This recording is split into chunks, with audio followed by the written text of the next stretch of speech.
How's it going, everybody? Welcome back to some Pokemon Go. Just a quick hitter before I take off for the day. I wanted to show you guys how to actually find and capture Pokemon the right way. A lot of you guys might have a lot of Pokemon escaping from your Pokeball throw because you're not doing it right. I didn't know there was a right way to do it, but first let's show you how to actually get to the Pokemon. So on the bottom right corner of your screen, you're going to see right here is the little silhouette. There's a silhouette. Ooh, I leveled up to level 4. Nice. And I got plus 15 Pokeballs. That's nice. I did not expect that, honestly. So what it is here's the silhouette here, and these are the Pokemon that are nearby you. Obviously, it's all GPS based. So what you want to happen is you want to be able to move around, whether you be walking down the park, driving in your car, wherever it is. You can actually have Pokemon nearby, and you will see the ruffling of feathers. I saw some over here earlier, so I'm gonna have to move a little bit over there to see if I can get it to pop up. Now, on the bottom right corner, this silhouette with one track. I'm gonna call these little tracks. If you guys see the, if you see the actual footprint, that means I'm close to the Pokemon that the silhouette is showing. I think that's an Eevee. Now, if you guys can see, let's say I click on this one, that means this Eevee is farther away from me. So I have to actually move down this way, I gotta move down this way, or I gotta just kind of start tracking it. If I go this way, it might get smaller. And did you guys see that green brush right there just move around? That means that Eevee that's close is around this area right here. But again, like I said, so let's say you're tracking this Pokemon. He's 3 footprints away or tracks away. Basically, you gotta walk around and like literally walk. It's kind of like a hot or cold type game. Like, I'm cold right now because I'm 3 tracks away, 3 basically footprints away. So you got, let's say I would go north a little bit, and this track would actually turn to 2 tracks. And then the closer I get, it would go down to 1 track.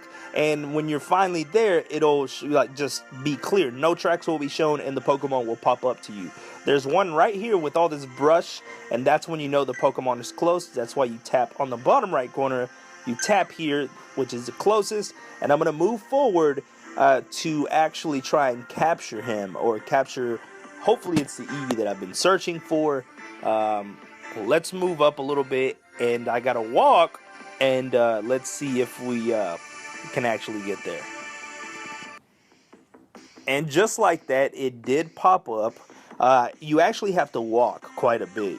Oh, it just didn't disappear. Oh, it ran away. Oh, shit. Well, damn, guys. It literally was going to walk away. Oh, man, it was there. They're rare, man. The little Eevees do take off on you.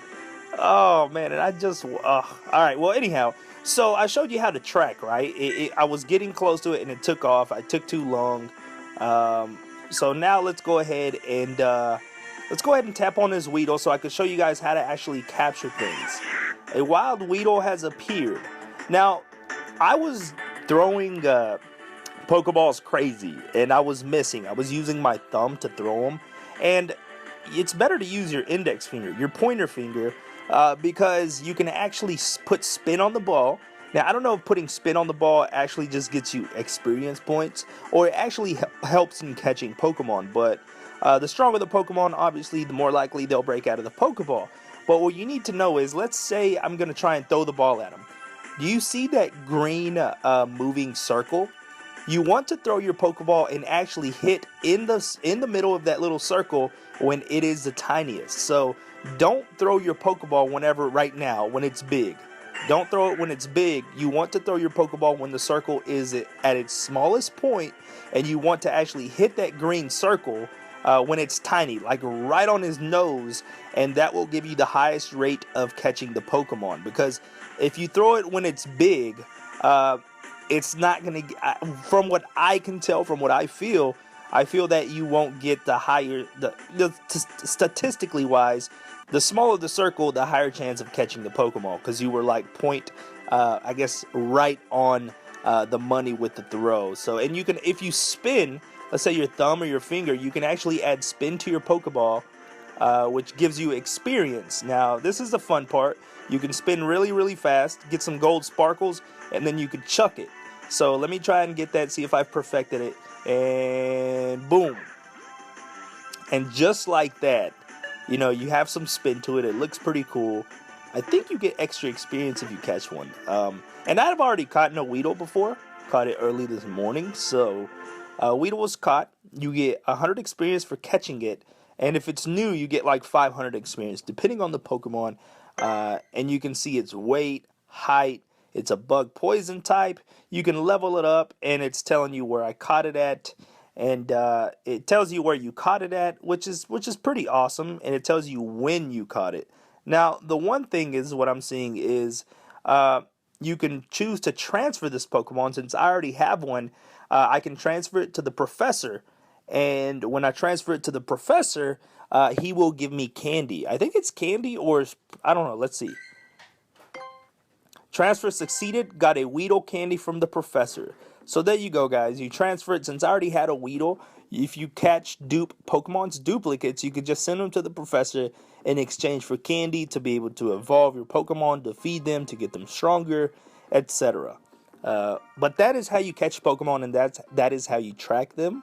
I think Niantic is going to release newer Pokemon later down the road, or new in Pokeballs like Great Balls, Ultra Balls, etc. I would think, but that is a tutorial on how to catch Pokemon and how to track them correctly. Remember, the smaller the circle and when you hit it right on the money, the more likely you'll catch it. I'll see you guys next time. I am out of here.